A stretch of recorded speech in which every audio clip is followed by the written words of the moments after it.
Selamat sore dan salam sejahtera buat kita semua. Rekan-rekan media yang saya hormati, pada kesempatan sore ini, tentunya di dalam bulan Ramadan, saya mengucapkan selamat menjalankan ibadah puasa.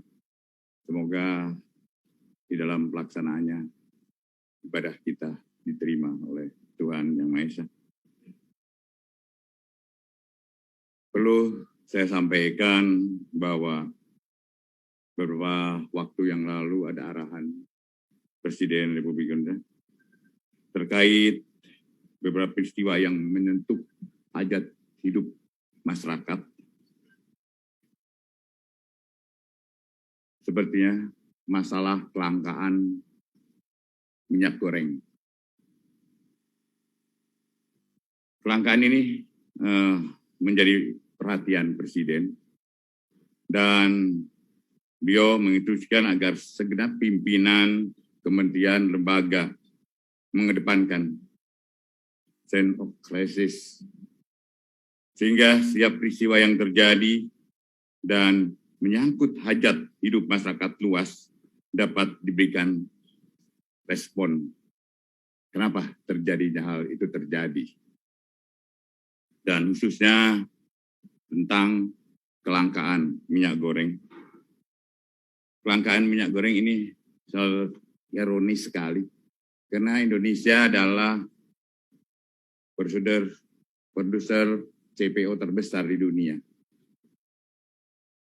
Untuk itu, kami telah melakukan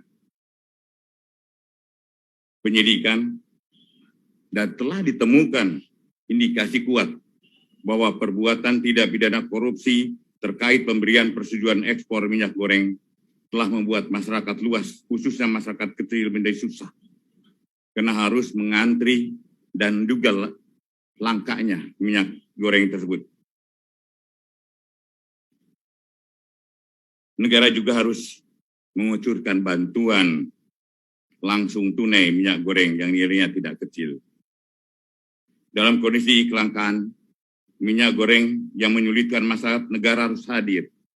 Dan hari ini adalah langkah hadirnya negara untuk mengatasi dan membuat terang apa sebenarnya yang terjadi tentang kelangkaan minyak goreng ini. Rekan media yang saya hormati, kami sampaikan bahwa saat ini tim penyidik Kejaksaan Agung sedang melakukan penyidikan perkara dugaan tindak pidana korupsi dalam pemberian fasilitas ekspor crude palm oil atau CPO dan turunannya pada bulan Januari 2021 sampai Maret 2022. Berdasarkan surat perintah Direktur Penyidikan Jaksa Agung Muda Tindak Pidana Khusus nomor PRIN 17-F2-FD2-04 2020 tertanggal 4 April 2022. Pengungkapan perkara tersebut diawali dengan adanya peristiwa kelangkaan dan kenaikan harga minyak goreng di pasaran pada akhir tahun 2021. Atas peristiwa tersebut, pemerintah melalui Kementerian Keuangan dan atas peristiwa tersebut, pemerintah melalui Kementerian Perdagangan telah mengambil suatu kebijakan menetapkan DMO serta DPO bagi perusahaan yang ingin melaksanakan ekspor CPO dalam produk turunannya serta menetapkan harga eceran tertinggi minyak goreng sawit. Namun dalam pelaksanaannya, perusahaan eksportir tidak memenuhi DPO, namun tetap memberikan persetujuan ekspor atas perbuatan tersebut diindikasikan dapat menimbulkan kerugian keuangan negara atau perekonomian negara. Berdasarkan laporan hasil penyidikan, ditemukan alat bukti permulaan yang cukup, yaitu kami telah memeriksa 19 orang saksi,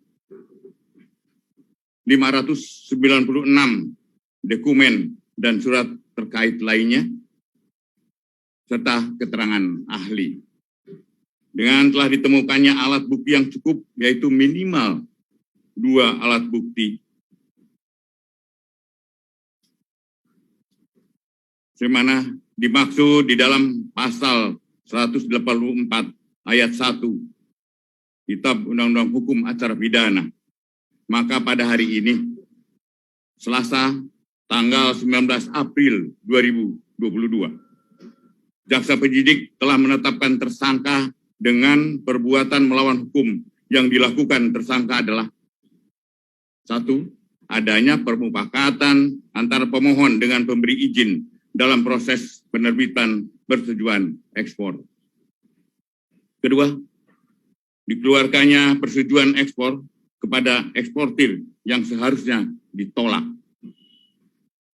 Ditolak izinnya karena tidak memenuhi syarat, yaitu telah mendistribusikan CPO atau RBD palm oil tidak sesuai dengan harga persejualan dalam negeri atau DPO, tidak mendistribusikan CPO dan RBD ke dalam negeri sebagaimana kewajiban di dalam DMO, yaitu 20% dari total ekspor. Tersangka ditetapkan 4 orang. Yang pertama, pejabat eselon 1 pada Kementerian Perdagangan bernama IWW, Direktur Jenderal Perdagangan Luar Negeri, Kementerian Perdagangan. Dengan perbuatan tersangka telah menerbitkan secara melawan hukum persetujuan ekspor terkait komoditi crude palm oil atau CPO dan produk turunannya kepada Permata Hijau Group, Wilmar Nabati Indonesia, PT Multimas Nabati Asahan, dan PT Musim Mas. Sementara itu, tersangka lainnya yaitu SMA, Senior Manager Corporate Affairs Permata Hijau. 2. Tersangka MPT, Komisaris PT Wilmar Nabati Indonesia. 3. Tersangka PT, General Manager Bagian General Affairs PT Musimas. 3 tersangka telah berkomunikasi secara intens dengan tersangka IWW, sehingga Permata Hijau Group, PT Wilmar Nabati, PT Multimas Nabati Asahan, PT Musimas untuk mendapatkan persetujuan ekspor. Padahal perusahaan-perusahaan tersebut bukanlah perusahaan yang berhak untuk mendapatkan persetujuan ekspor. Karena sebagai perusahaan yang telah mendistribusikan CPO atau RDB palm oil tidak sesuai dengan harga penjualan dalam negeri atau DPO. Juga sebagai perusahaan yang telah mendistribusikan CPO, RDB palm oil ke dalam negeri yang bukan berasal dari perkebunan inti. Perbuatan tersebut telah melanggar pasal 54 ayat 1 huruf A dan ayat 2 huruf A, B, C, ABE maksud saya, dan F Undang-Undang Nomor 7 tahun 2014 tentang perdagangan, Keputusan Menteri Perdagangan Nomor 129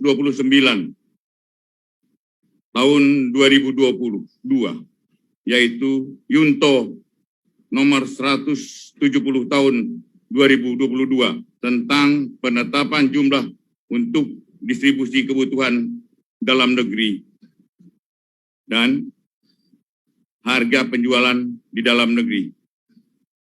3. Ketentuan bab 2 huruf A, angka 1 huruf B, Yunto bab 2 huruf C, angka 4 huruf C, Peraturan Direktorat Jenderal Perdagangan Luar Negeri nomor 02 Daglu per 1 2022 tentang petunjuk teknis pelaksanaan kebijakan dan pengaturan ekspor CPO, RDB palm oil, dan UCO. Para tersangka dilakukan penahanan, ditempatkan yang berbeda berdasarkan surat perintah penahanan Direktur Penyidikan. Yang pertama adalah IWW dan MPT. Masing-masing ditahan di Rutan Salemba, Cabang Kejaksaan Agung selama 20 hari, terhitung mulai tanggal hari ini, 19 April 2022, sampai dengan tanggal 8 Mei 2020. Tersangka SMA dan tersangka PT masing-masing ditahan di Salemba, Cabang Kejaksaan Negeri Jakarta Selatan selama 20 hari, mulai hari ini 19 April 2022 sampai dengan 8 Mei 2022. Demikian proses penanganan perkara dimaksud. Dan sekali lagi, kami tegaskan bahwa negara akan hadir dan selalu hadir untuk mengatasi keadaan yang menyulitkan masyarakat luas. Dan kami akan tidak tegas bagi mereka yang mengambil keuntungan di tengah kesulitan masyarakat. Demikian, teman-teman. Terima kasih atas atensi teman-teman.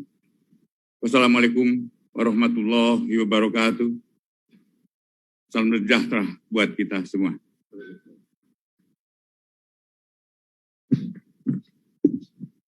Pak, izin kami TV One ingin menanyakan berkaitan dengan hasil konferensi pers tadi yang disampaikan mengenai barbuk awalnya ini seperti apa saja, Pak? Kemudian yang kedua, apakah mafia migor ini sudah bermain sebelum adanya kelangkaan migor? Dan juga tadi kan disebutkan ada 3 perusahaan swasta. Sebenarnya kan perusahaan swasta yang berkaitan dengan migor ini kan banyak juga, Pak. Mungkin ada lagi dari perusahaan swasta lainnya?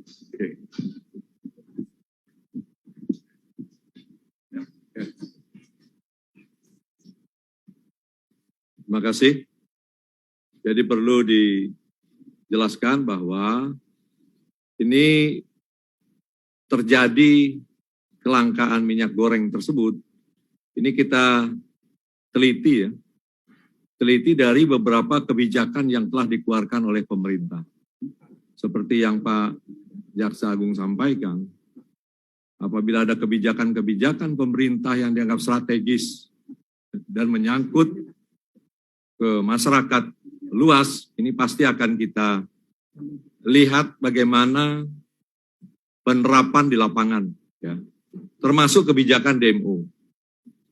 Ya. Jadi kita telah melakukan penyelidikan dan kita tingkatkan penyidikan, kita temukan alat bukti, sehingga ada beberapa perusahaan yang kita lihat melakukan ekspor dengan cara melawan hukum, dan kita temukan ada alat bukti bahwa ada kerjasama yang dilakukan oleh salah satu pejabat negara di Kementerian Perdagangan. Ya, saya rasa itu ya. Terus Pak, kalau tadi bicara tentang kenapa cuma ini aja, kalau semua pun Pak, kami tidak akan membedakan. Kalau cukup bukti, ada informasi dan ada fakta, kami akan lakukan. Ya. Izin Pak, saya ingin bertanya, bagaimana apabila yang terlibat dalam penanganan perkara ini sampai ke level menteri? Apakah Kejaksaan akan tetap berkomitmen untuk menyelesaikan perkara tersebut? Mbak, bagi kami, siapapun, menteri pun, kalau cukup bukti, ada fakta, kami akan lakukan itu.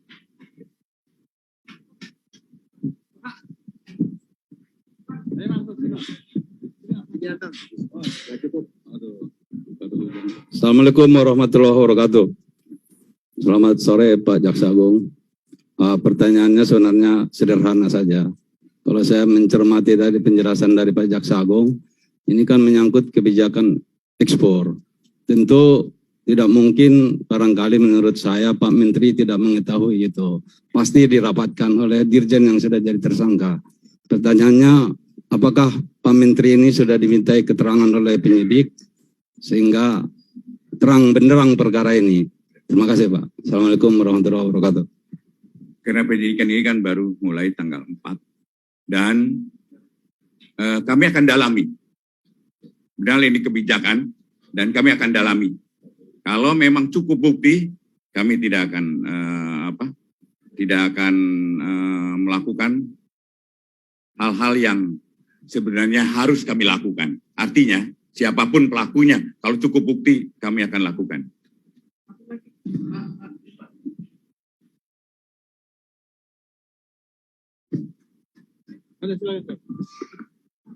Oke, Pak. Izin Pak, Cindy dari Kompas TV.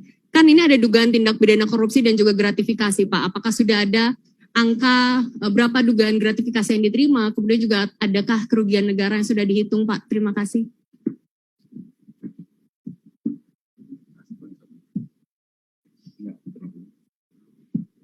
Ini Mbak, untuk perhitungan ya kerugian negara kita sedang dilaksanakan.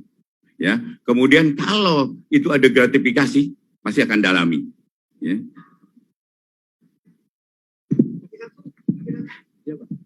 Ya, Assalamualaikum warahmatullahi wabarakatuh Pak. Izin Pak, saya Alan dari Fajar Indonesia. Pertanyaan pertamanya terkait dengan kerugian negara. Kalau kita lihat kan ini dampaknya seluruh Indonesia Pak. Otomatis sangat besar gitu loh Pak untuk kerugian negara. Iya. Ada tidak arah dari Kejaksaan Agung dari tim penyidik itu untuk meminta pertanggungjawaban terhadap korporasi Pak? Untuk mengantisipasi jika para terdakwa nantinya tidak bisa mengembalikan kerugian negara. Kan ini sudah pernah dilakukan ketika kasus Indosat gitu Pak. Ya, terima kasih Pak. Baik, yang pertama kita akan mengarahkannya adalah ke perekonomian negara. Jadi, terus kemudian untuk korporasi sangat mungkin itu, sangat mungkin untuk korporasi. Dan kami sudah perintahkan pada Jampisus, pada Dirdik untuk lakukan itu. Detik. Ya, terakhir. Pak Jaksa izin, saya Firda dari Detikcom, izin bertanya, para tersangka ini kan dijerat pasal apa saja, karena disebutnya kan korupsi tapi pasalnya undang-undang perdagangan. Nah ini bagaimana izin, terima kasih. Jadi undang-undang untuk sarana melawan hukumnya aja Mbak. Ya, nanti kita akan mungkin gini, kita bukan press release kita bukan hari ini aja. Kami akan segera dalami ini dan saya juga akan minta pada Dirdik, pada Jampisus, waktu harus segera. Kita mungkin tidak hal-hal yang biasa. Saya akan lakukan penanganan ini yang luar biasa karena memerlukan kecepatan. Makanya hari ini kita tetapkan tersangka, hari ini kita tahan. Artinya kita memang sangat memerlukan kecepatan.